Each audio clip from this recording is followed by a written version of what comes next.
مثنوی معنوی پیر روم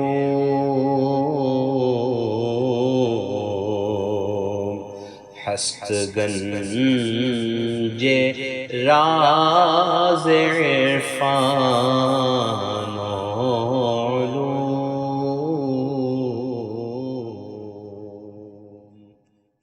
بسم اللہ الرحمن الرحیم، الحمدللہ رب العالمین، والصلاة والسلام علی سیدنا مولانا محمد وآلہ واصحابہ اجمعین، اما بعد۔ الحمدللہ آج ہم مثنوی شریف کی دوسری جلد کا آغاز کر رہے ہیں۔ جیسا کہ آپ کو پہلی جلد کے اختتامی درس کے آخر میں یہ بتایا گیا تھا کہ مولانا روم نے پہلی جلد کی تکمیل کے بعد دوسری جلد شروع کرنے کے دوران کافی لمبا وقفہ لیا تھا، اور اس کی جو ایک ظاہری وجہ تھی وہ یہ تھی کہ مولانا حسام الدین جو مولانا روم کے بہت ہی پرخلوص پیر بھائی تھے، جن کے مشورے پر مولانا روم نے یہ مثنوی لکھی تھی، وہ بڑے شوق کے ساتھ، بڑی دلچسپی کے ساتھ مثنوی مولانا روم کے اشعار جب ہوتے تو لکھا کرتے تھے، اور جب بھی تھوڑا بہت بھی وقفہ آتا وہ مولانا روم کو یاد دلاتے، اور ان کے اصرار کرنے سے، ان کے شوق اور ان کی جستجو کی وجہ سے مولانا روم کے اندر وہ جذبہ پیدا ہوتا جاتا، آپ اشعار موضوع کرتے جاتے۔ اس دوران جب پہلی جلد ختم ہوئی تو حسام الدین صاحب کی اہلیہ کا انتقال ہو گیا، اور چونکہ وہ اپنی اہلیہ سے بہت زیادہ خلوص محبت رکھتے تھے تو ان کی انتقال کی وجہ سے حسام الدین صاحب ذرا غمزدہ رہنے لگے، اور ایک عجیب قسم کا ان کا معاملہ ہوا تھا، تو ان کی توجہ چونکہ اس طرف کم ہوئی تھی تو مولانا روم نے بھی اشعار کا سلسلہ روک دیا، بلکہ یوں سمجھیے کہ جو موٹیویشنل پرسن تھا وہ جب انیکٹیو ہو گیا تو مولانا روم کی دلچسپی بھی کم ہو گئی، تو کافی بڑا گیپ آ گیا پہلے جلد اور دوسرے جلد کے بیچ میں۔ اب یہاں پر آگے کی گفتگو شروع کرنے سے پہلے مولانا روم اسی کا ذکر کر رہے ہیں، وقفے کا۔ یہ وقفہ کیوں آیا، اس کی ایک ظاہری وجہ بھی بتاتے ہیں اور ایک اصلی وجہ بھی بتاتے ہیں۔ مدت ای مثنوی تاخیر شد، مہلت بایس تاخوں شیر شد۔ آپ کہتے ہیں کہ ایک عرصہ ہو گیا، ایک مدت ہو گئی، مثنوی موضوع کرنے میں تاخیر ہو گئی، اب کافی وقفے کے بعد اب یہ اشعار موضوع ہو رہے ہیں۔ اور یہ کیوں ہوا؟ آپ کہتے ہیں کہ مہلت باعث تاخوں شیر شد۔ دنیا کا نظام ہی ایسا ہے کہ اللہ تعالیٰ خون سے بچے کے لیے دودھ بناتا ہے ماں کی چھاتی میں، تو وہ بھی ایک ٹائم کے ساتھ وہ پروسیس کمپلیٹ ہوتا ہے، وقفے کی ضرورت ہوتی ہے۔ تو وقفہ بہت اہم چیز ہے۔ بہت ساری چیزیں ایسی ہوتی ہیں جن کے درمیان اگر وقفہ نہ ہو، انٹرول نہ ہو، تو بہت سارے اچھے نتائج حاصل نہیں ہوتے۔ کبھی کبھار ظاہری اذوا بھی صحیح، اس کی بنیاد پر ہی اچھی چیز کو اندر اترنے کے لیے وقفہ ضروری ہے، انٹرول ضروری ہے۔ کچھ لوگ آپ دیکھیں گے مسلسل ایک کوئی چیز سنتے رہتے ہیں، نان اسٹاپ سنتے رہتے ہیں۔ وہ سنتے تو ہیں لیکن اس میں سے کتنی چیزیں ایسی ہیں جو ان کے دل کے اندر گئیں اور کتنی چیزیں باہر سے چلی گئیں، ان کو اندازہ نہیں ہے۔ اسی لیے آج کے دور کے حساب سے اس کو کہتا ہوں سیونگ موڈ پہ ڈالنا۔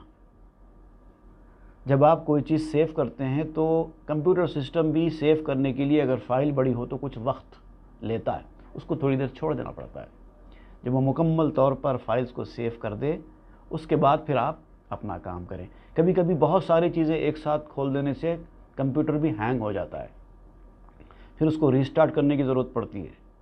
تو اتنی ساری پریشانی میں ڈالنے کے بجائے تھوڑی دیر اس کو چھوڑ دو، کچھ وقفہ دے دو، کچھ انٹرول دے دو، اس کے بعد پھر وہ کام کرنا شروع کرتا ہے۔ تو یہ تو خیر ایک معمولی چیز ہے۔ انسان کا ذہن بھی ویسے ہی ہے، اس کو بعض چیزوں کے درمیان وقفہ چاہیے۔ میوزک ڈپارٹمنٹ ایک ایسی چیز ہوتی ہے جس کے اندر ایک خاص طور سے ایک سبجیکٹ ہوتا ہے انٹرول، میوزک لیسنز کے درمیان انٹرول دیا جاتا ہے. اگر انٹرول نہ ہو تو پھر آگے کے سبق سیکھنے والا نہیں سیکھ سکتا. اس کو انگلش میں ریسس کہتے ہیں. اس کی بڑی اہمیت ہے. اس کے بارے میں بتایا جاتا ہے کہ خاص طور سے اسٹوڈنٹس وغیرہ کو بھی جب پڑھاتے ہیں تو کچھ بیچ میں وقفہ دیتے ہیں. ایک پیریڈ، دوسرا پیریڈ، تیسرا پیریڈ، چوتھا پیریڈ. ایسا کیوں بھائی؟ ایک دن میتھمیٹکس پڑھا دو صبح سے لے کے شام تک، ایک دن سائنس پڑھا دو، ایک دن سبجیکٹس پڑھا دو، جو بھی ہے. تو 7 دن کے 7 یا 6 دن کے 6 پیریڈز رکھ دو، ایک ایک دن میں ایک ایک پیریڈ ہو گیا. ہر روز 6 پیریڈ، 7 پیریڈ، 8 پیریڈ کیوں رہتے ہیں؟ تو یہ بھی ایک طریقے کا وقفہ ہے اور یہ ضروری ہے.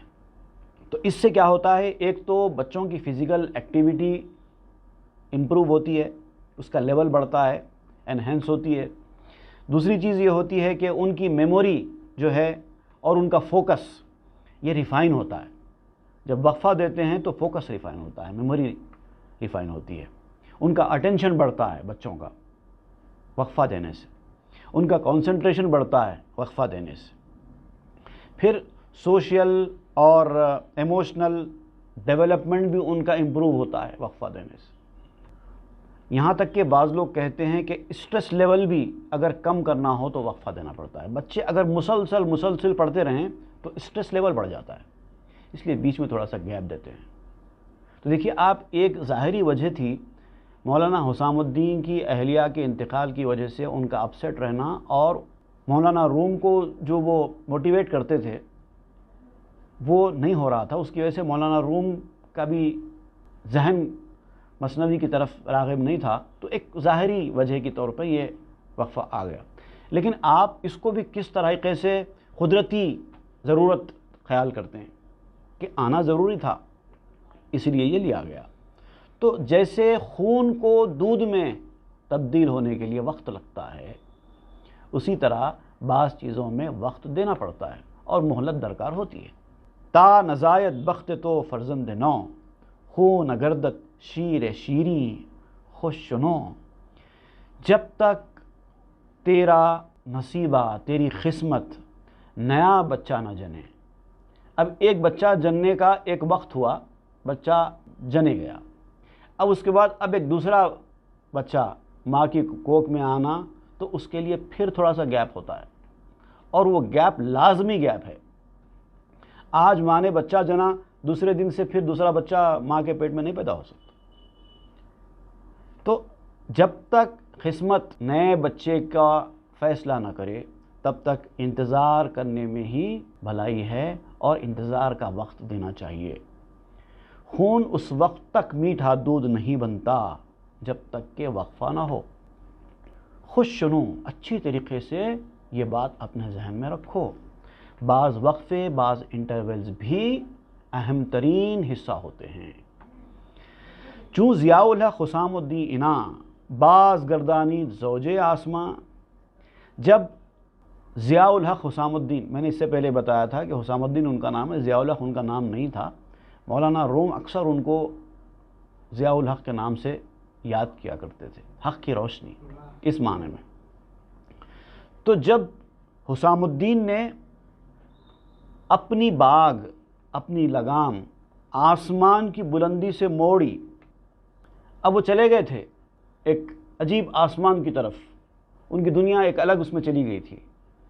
اچھا، پھر ایک چیز ہے وقفے میں، یہاں پر اس کا بھی آپ ذکر کر رہے ہیں، وہ یہ ہے کہ ڈیولپمنٹ جو ہوتا ہے وہ وقفے کے بعد ہوتا ہے.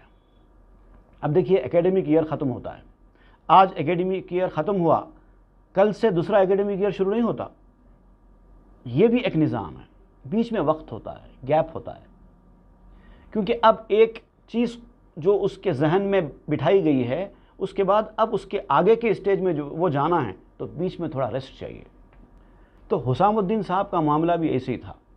پہلا جو پارٹ تھا جلد اول وہ ختم ہو گیا. اب اس کے بعد اس سے وہ اپنے باغ میں، روحانی باغ میں گل بوٹے کھلا رہے ہیں. اس کے لیے تھوڑا سا ان کو وقت دے دو. جب وہ مکمل ہو جائے گا پھر دوسرا باغ لگائیں گے.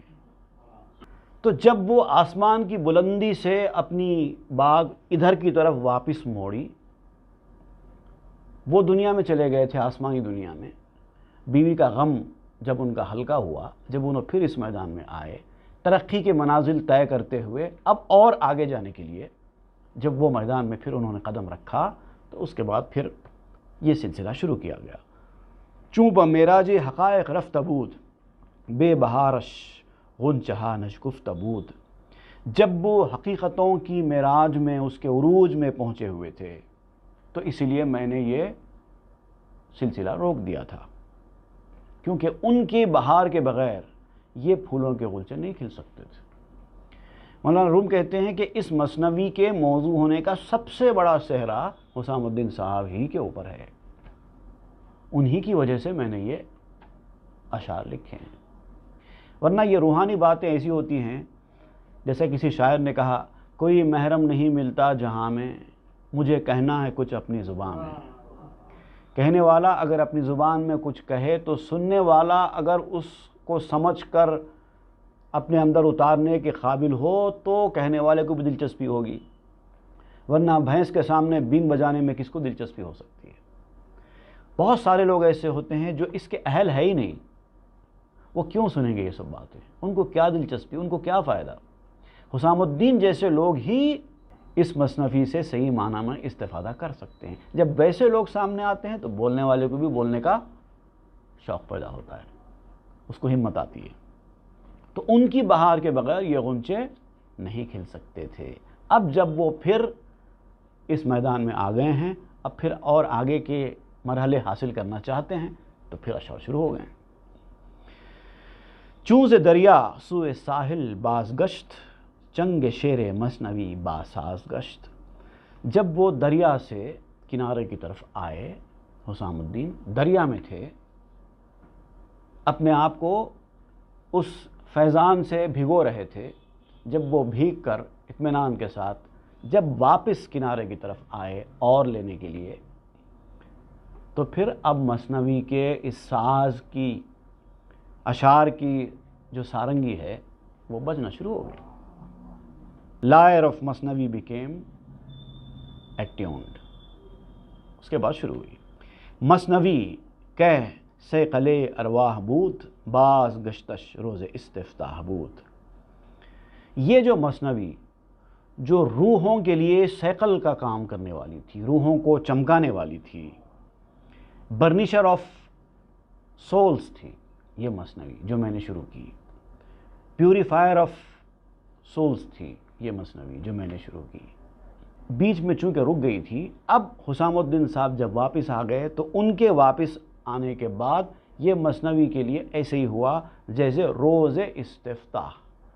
استفتاح کہتے ہیں کھولنے کو، کسی چیز کھولنے کے لیے جو پروسیس ہوتا ہے، انیشیل پروسیس، اس کو کہتے ہیں استفتاح۔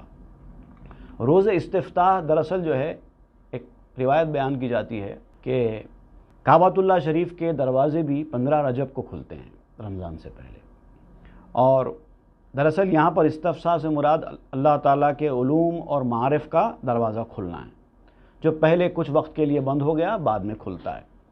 اور یہ کہا جاتا ہے کہ 15 رجب کو اللہ تعالیٰ کی رحمت کے دروازے بھی کھلتے ہیں، ایسی ایک روایت بھی بیان کی جاتی ہے۔ اور ایک روایت یہ بھی بیان کی جاتی ہے کہ عیسیٰ علیہ السلام سب سے پہلے بات کرنے کے لیے جب آپ منہ کھولے تھے پہلی بار، وہ 15 رجب کی تاریخ تھی، تو اس طرح سے اس کو 15 رجب کو روز استفتاح کہا جاتا ہے۔ تو آپ اس طرف اشارہ کرتے ہوئے کہتے ہیں کہ حسام الدین صاحب کا مثنوی سننے کے لیے دوبارہ واپس آنا روز استفتاح ثابت ہو گیا۔ مطلع تاریخ ای سودا و سود، سال اندر 662 بود۔ اور اس سودے اور نفع کی تاریخ کا جو مطلع ہے، جب کھلی یہ دوبارہ، یہ روز استفتاح جب بنا، جب پھر سے میں مثنوی کے اشعار موضوع کرنا شروع کر دیا، وہ سال تھا 662 بود۔ 600 کہتے ہیں 600، 62 کہتے ہیں 62، 662 ہجری۔ آپ سال بتا رہے ہیں، جب یہ جلد دوم کا کام شروع ہوا وہ کون سا سال تھا؟ 662 ہجری تھا۔ بلبلے زیجا برفت و بازگشت، بہر سید ایمانی بازگشت۔ اب وہ جب گئے تھے تو وہ بلبل کی طرح تھے، تو آپ کہتے ہیں کہ بلبل اس جگہ سے اس جگہ گئی اور اب واپس لوٹی۔ بلبل یعنی حسام الدین صاحب ایز اے نائٹنگیل اس دنیا سے اس دنیا کی طرف گئے، لیکن جب واپس آئے اور پھر نئے نئے معنی حاصل کرنے کی جستجو میں شکار کرنے کے لیے معنی کے پرندوں کا جب واپس آئے اور میں نے جو دوسرا پارٹ شروع کیا، تو آپ کہتے ہیں کہ ایک بلبل گئی تھی، جب واپس آئی تو وہ باز تھی، فیلکن بن کے آئی تھی، اب اس کا کام تھا شکار کرنا۔ تو دیکھیے آپ، جب انسان ایک اسٹیج سے دوسرے اسٹیج کی طرف جاتا ہے تو جیسا میں نے ابھی بتایا کہ بیچ میں تھوڑا سا وقفہ ہوتا ہے، وقفے کے بعد پھر جب وہ واپس آتا ہے تو پھر ایک نئی امنگ کے ساتھ، ایک نئی طاقت کے ساتھ رونما ہوتا ہے۔ پہلے بچہ جب اسکول کو گیا تھا تو ایک جماعت میں تھا، امتحانات ہو گئے، اس کے بعد تھوڑا سا وقفہ ہو گیا، جب اسی اسکول میں وہ دوبارہ پہنچتا ہے تو اب وہ دوسری جماعت کا اسٹوڈنٹ ہوتا ہے۔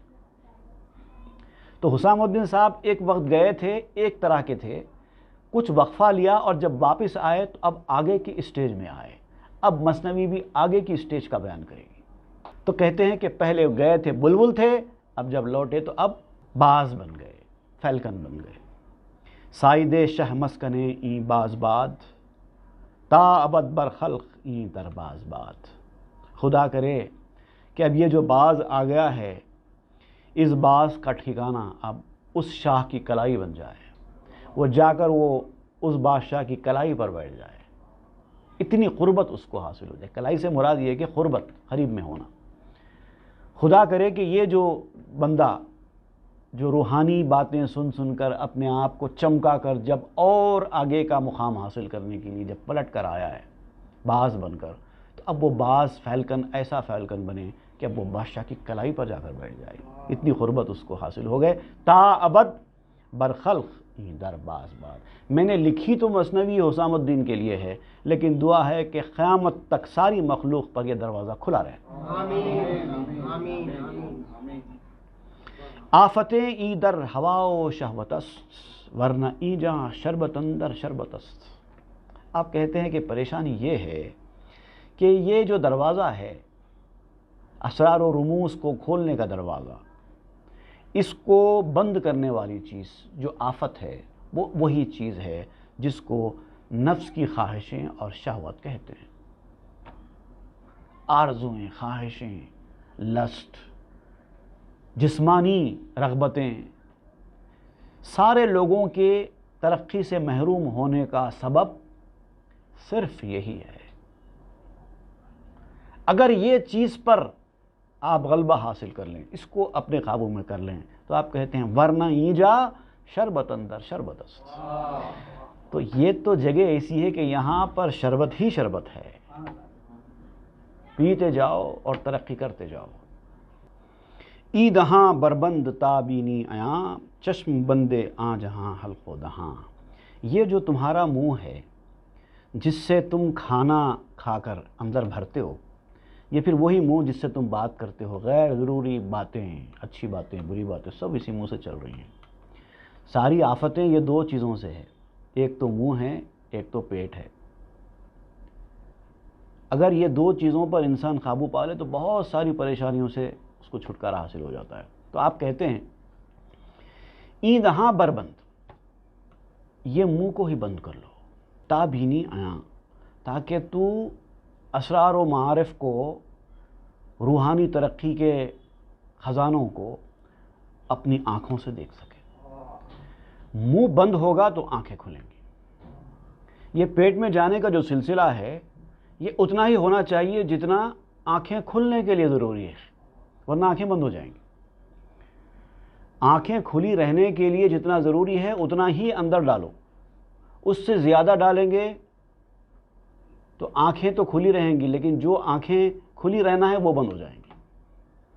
تو باطنی آنکھ کھولنے کے لیے، دل کی آنکھ کھولنے کے لیے پیٹ کا خالی رہنا ضروری ہے۔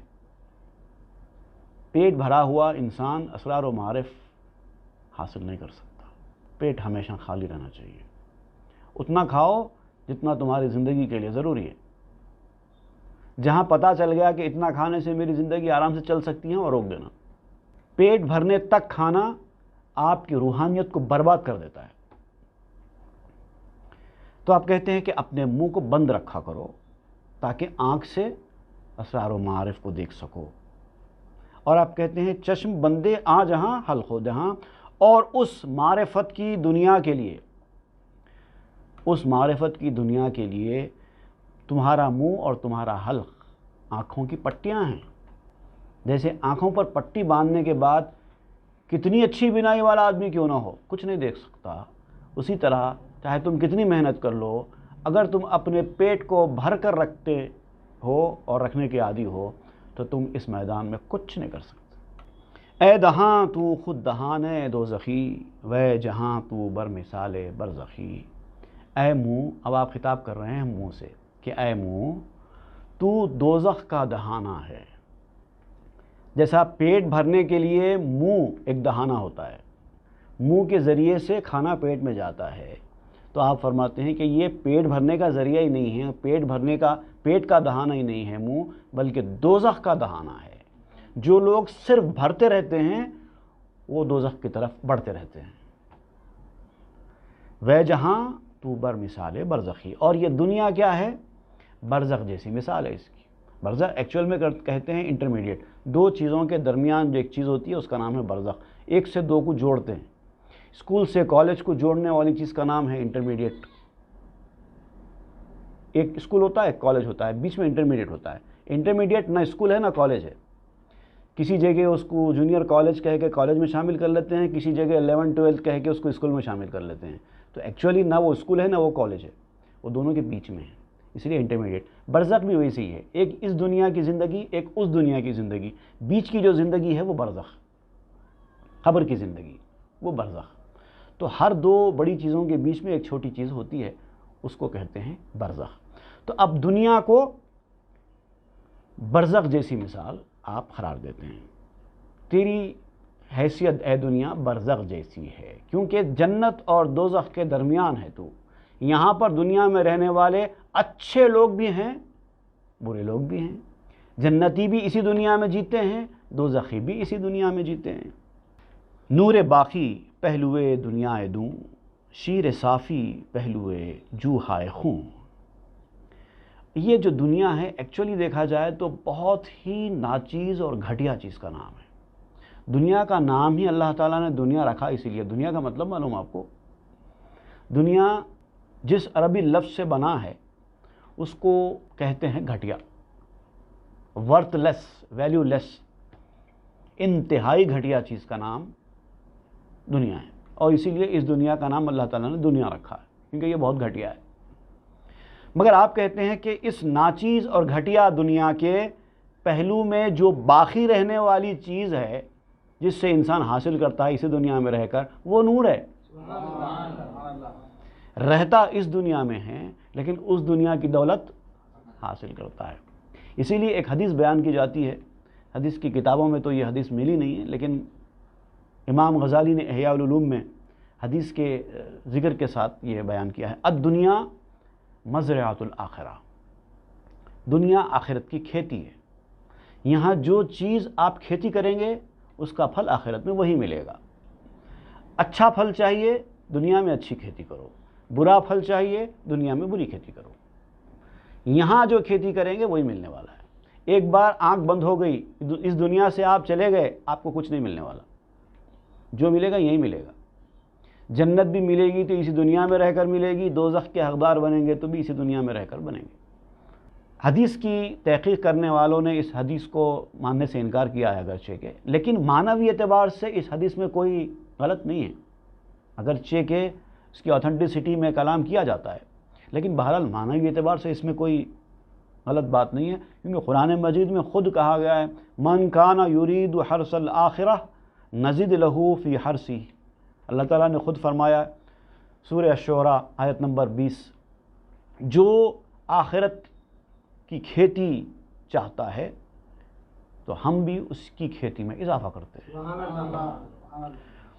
ومن کان یرید حرث الدنیا، جو صرف دنیا کی ہی کھیتی چاہتا ہے، صرف دنیا ہی کرتا رہتا ہے، اس کی زندگی کا مقصد صرف دنیا میں ہی سب کچھ حاصل کرنا ہے، عروج حاصل کرنا، نام کمانا، پیسہ کمانا، عزت کمانا، صرف دنیا ہی کرتا رہتا ہے، اللہ تعالیٰ فرماتے ہیں نوتہ منہا، وہ جتنی کوشش کرتا ہے دنیا کی ہم اس کو دے دیتے ہیں، یہ لے لو، پیسہ چاہیے لو، عزت چاہیے لو، نام چاہیے لو، ہم دے دیتے آتے ہیں اس کو، بھلے وہ ایمان والا رہے، بھلے ہی وہ کافر رہے، کوئی بھی رہے، چاہتا ہے دنیا ہم اس کو دے دیتے ہیں، لیکن وما لہ فی الآخرۃ من نصیب، ایسے آدمی کو آخرت میں کچھ نہیں ملے گا، صرف دنیا کرنے والوں کو آخرت میں کوئی حصہ نہیں ہے۔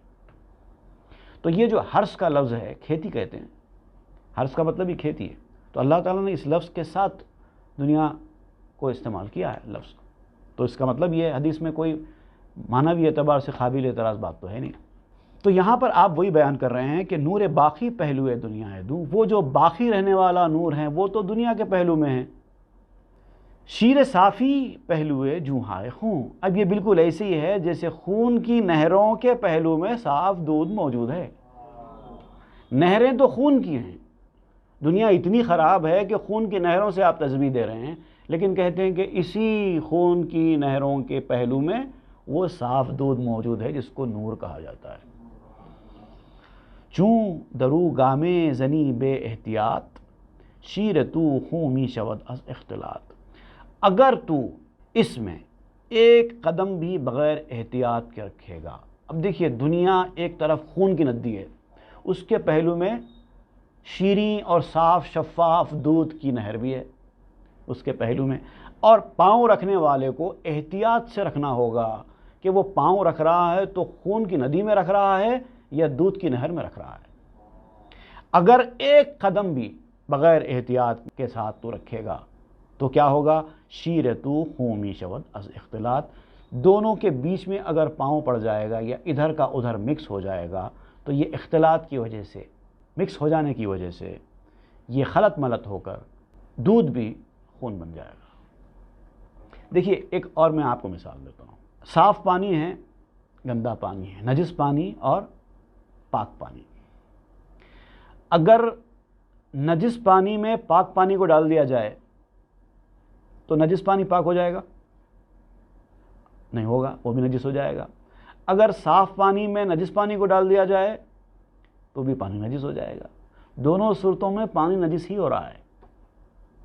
تو دنیا جو خون کی ندی والی چیز ہے وہ دودھ میں مل جائے تو بھی دودھ خراب ہو گیا، اگر دودھ آ کے اس خون کی ندی میں گر جائے تو بھی دودھ خراب ہو گیا، دونوں صورتوں میں خرابہ دودھ کا ہی ہے، اسی لیے احتیاط کے ساتھ قدم رکھنے کی ضرورت ہے، کہیں تمہارا پاؤں خون کی ندی میں نہ پڑ جائے۔ یہ قدم زد آدم اندر ذوق نفس، شد فراق صدر جنت توق نفس، نفس کی خوشی کے واسطے اپنے دل میں آنے والی خواہش، ایک بات پیدا ہوئی دل میں آدم علیہ السلام کے، اور وہ کوئی بری خواہش نہیں تھی بھئی، ان کے دل میں یہ بات ڈالی گئی تھی کہ جس جھاڑ کے پھل کھانے سے آپ کو روکا گیا ہے وہ دراصل ایسا جھاڑ ہے کہ اس کے کھا لینے کے بعد انسان ابدالآباد زندہ ہو جاتا ہے اور نعمتوں سے کبھی محروم نہیں ہوتا، تو ابدالآباد رہ کر نعمتوں سے فیضیاب ہونے کی خواہش نے آدم علیہ السلام کو وہ پھل کھانے پہ مجبور کیا، بس ایک قدم رکھا آدم علیہ السلام نے، صرف نفس کی خوشی میں، خواہش میں، کیا ہوا، شد فراق صدر جنت توق نفس، تو جنت کے صدر مقام میں جہاں پر آپ رہا کرتے تھے، بسا کرتے تھے، اس کی جدائی ان کے گلے کا ہار بن گئی، توق نفس، کالر آف دا نیک ثابت ہو گئی، ایک چھوٹی سی۔ تو جو لوگ خواہشوں، آرزوؤں کے، ارمانوں کے دلدلوں میں پھنستے چلے جا رہے ہیں اور وہ بھی یہاں پر رہ کر، ان کا کیا حال ہوگا۔ ہم چو دیو از وے فرشتہ می گریخت، بہر نانے چند آب چشم ریخت۔ اب پہلے کیا ہوتا تھا، آدم علیہ السلام شیطان سے بھاگتے تھے، شیطان آدم علیہ السلام کو پسند نہیں کرتا تھا اور آدم علیہ السلام شیطان کو پسند نہیں کرتے تھے، دونوں ایک دوسرے سے بھاگتے تھے، ایک دوسرے کو ناپسند کرتے تھے۔ لیکن اب کیا ہو گیا؟ آدم علیہ السلام سے یہ جو ہو گیا، اس کے بعد فرشتے آدم علیہ السلام سے بھاگنے لگے، فرشتے بھی آدم علیہ السلام کو دیکھ کر دور جانے لگے۔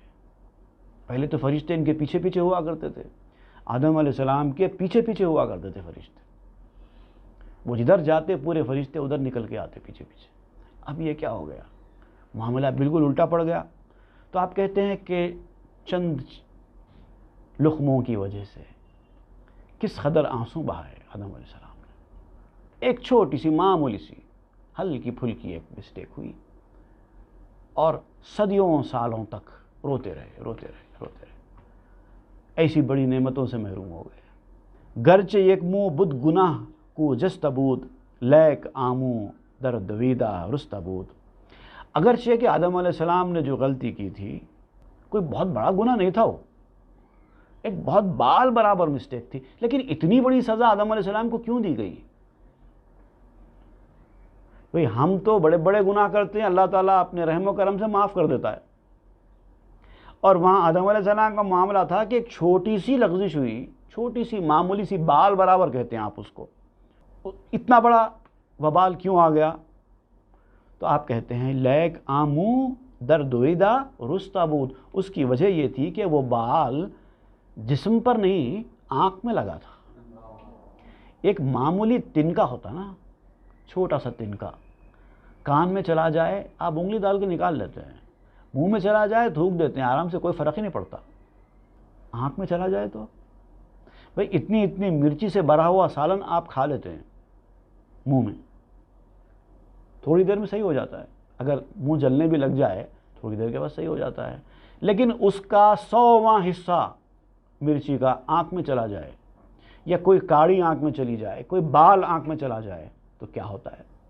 تو آپ وہ مثال دیتے ہوئے کہتے ہیں کہ آنکھ کی جو نزاکت ہے وہ قرب کی نزاکت جیسی ہے، وہ اللہ تعالیٰ کے قرب میں تھے، نزدیکی میں تھے، وہ مقام پر تھے، وہ کلوزنس اللہ تعالیٰ کا ان کو حاصل تھا، اسی لیے وہ چھوٹی غلطی بھی اتنی بڑی غلطی شمار ہوئی۔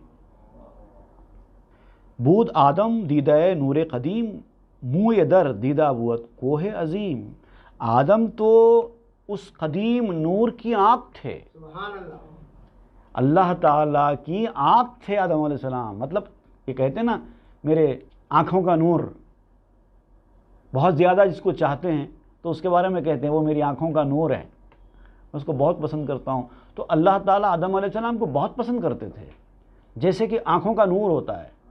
تو آنکھوں کا جب نور ہے تو پھر آنکھ کے اندر بال بھی جائے گا تو تکلیف پہنچائے گا، کیونکہ منہ در دیدہ بود کوہ عظیم، آنکھ کے اندر ایک بال بھی ایک بڑے پہاڑ کی طرح تکلیف پہنچاتا ہے۔ جتنا زیادہ کلوزنس ہوگا اتنی چھوٹی چھوٹی غلطی بھی پکڑی جائے گی۔ جو دور ہے وہ بڑے بڑے غلطیوں کو بھی اس کو نظر انداز کر دیا جاتا ہے، لائٹ لے لیا جاتا ہے، لیکن جو جتنا قریب ہوگا نا اس کی ایک ایک غلطی پکڑی جائے گی۔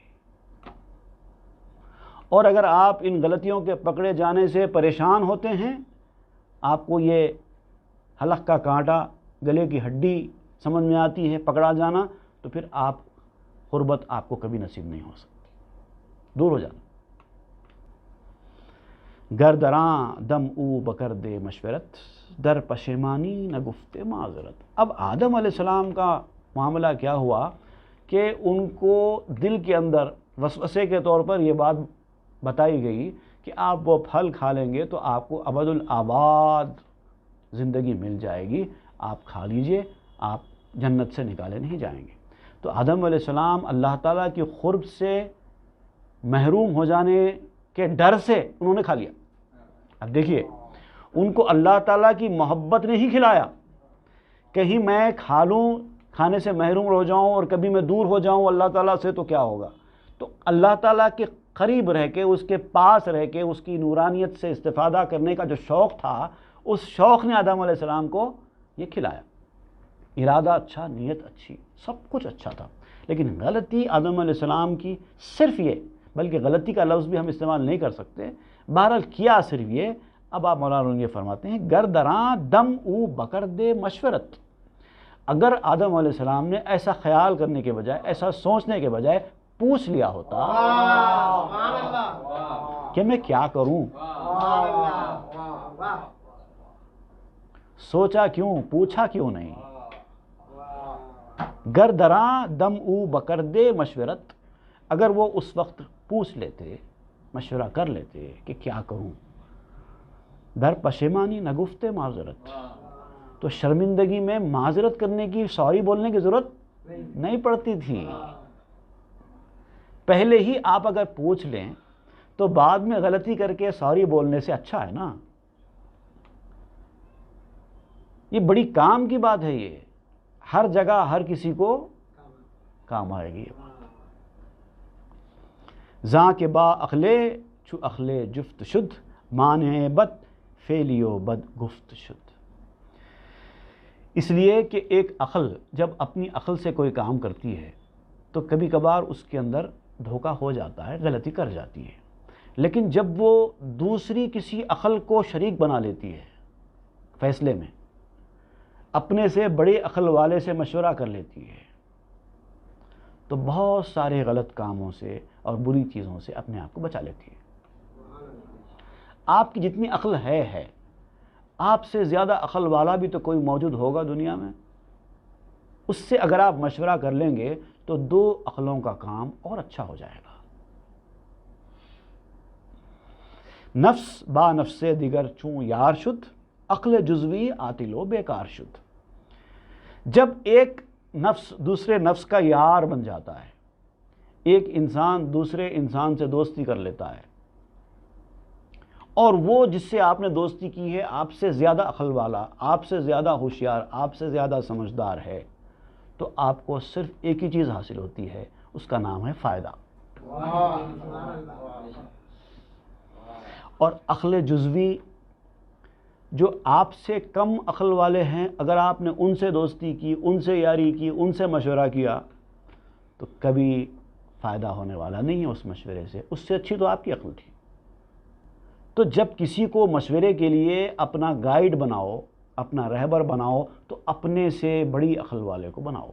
اب عقل سے مراد یہاں پر دنیاوی اعتبار سے عقل بھی ہے اور روحانی اعتبار سے عقل والا بھی ہے، جو آپ سے زیادہ روحانیت میں آگے ہو. گرز تنہائی چو ناہید شوی، زیر ذل یار خورشید شوی. اگر تو تنہائی میں بیٹھ کر ناہید بن جائے گا، تو چاہتا ہے کہ میں دنیا سے کنارہ کش ہو کر اکیلے بیٹھ کر ترقی کروں، ترقی کرتے کرتے کرتے ناہید بن جاؤں. ناہید کہتے ہیں وینس، زہرہ، ستارہ.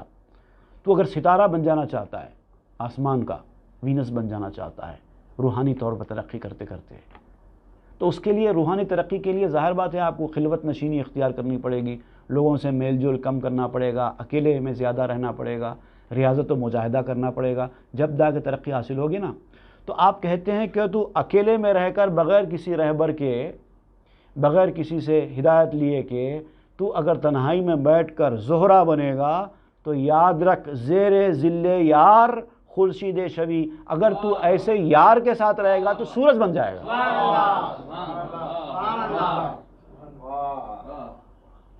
تو سمجھتا ہے کہ اکیلے جا کر بیٹھ کر عبادت ریاضت کرنے سے تجھے روحانی ترقی حاصل ہو جائے گی. ہو سکتی ہے، لیکن زیادہ سے زیادہ زہرہ تک، زیادہ سے زیادہ ناہید بنے گا، وینس بنے گا. خورشید بننے کے لیے، سورج بننے کے لیے ہدایت و رہنمائی چاہیے. رو بجو یارے خدائے را تو زود، چوں چنا کر دی خدا یارے تو بود. جا، سوچتا کیا ہے، جا خدا کے دوست کو تلاش کر لے. اب تیرا کام کیا ہے اس وقت؟ خلوت نشینی، عزلت پسندی، لوگوں سے دور، عبادت ریاضت میں جا کے جنگل میں بیٹھ جانا، یہ اس وقت تیرا کام نہیں ہے. اس وقت تیرا کام یہ ہے کہ خدا کے دوست کو تلاش کر. چوں چنا کر دی، اور جب تو نے ایسا کر لیا، خدا یارے تو بود، اب خدا تیرا یار ہو جائے. خدا کے یار کو تو نے یار بنایا، اب خدا تیرا یار ہو گیا۔ آنکھ در خلوت نظر بردوختست، آخراں را ہم زیار آموختست۔ اگر کسی نے اکیلے پن کو، خلوت نشینی کو، سولیٹیوڈ کو اپنا زندگی کا ایک طریقہ روحانی ترقی کا بنایا بھی ہے اور وہ ترقی کرتا بھی ہے، تو بھی یار کی ہدایت کے مطابق ہو تو ٹھیک ہے۔ تیری خلوت نشینی بھی اگر اس یار کی ہدایت کے مطابق ہے، تیرے یار، تیرے رہنما، تیرے پیر، تیرے گائیڈ، تیرے جو بھی تو اس کو نام دے، وہ اگر تجھے کہتا ہے کہ تو خلوت نشینی اختیار کر، تبھی یہ خلوت نشینی تیرے لیے فائدہ مند ہوگی، نہیں تو نہیں۔ خلوت از اغیار باید نیز یار، پوستی بہرے دیامد نئے بہار۔ اب گوشہ نشینی کے بارے میں آپ بیان کر رہے ہیں کہ یہ جو اکیلا پن گوشہ نشینی ہے، لوگوں سے دور رہنا، میل جول کم رکھنا، ضروری حد تک بات چیت کرنا، باقی آپ اپنے خدا کی عبادت میں رہنا، اس کے بھی کچھ آداب، کچھ طریقے ہیں۔ کس سے دور رہنا ہے، کس کے قریب رہنا ہے۔ ہر ایک سے دور رہنے کا نام گوشہ نشینی نہیں ہے۔ دور رہنا تو کس سے رہنا، قریب رہنا تو کس سے رہنا، کب رہنا کب نہیں رہنا، کیا حالات میں گوشہ نشینی بہتر ہے، کیا حالات میں گوشہ نشینی اکیلا پن بہتر نہیں ہے، یہ سارے آداب ہیں۔ اس آداب کے بارے میں اب تفصیل سے آپ بیان کر رہے ہیں، انشاءاللہ وہ ہم آئندہ کے درس میں پڑھیں گے۔ صلی اللہ تعالیٰ علیہ خیر خلق سیدنا محمد وآلہ واصحابہ اجمعین والحمد للہ رب العالمین۔ مثنوی معنوی پیر روم،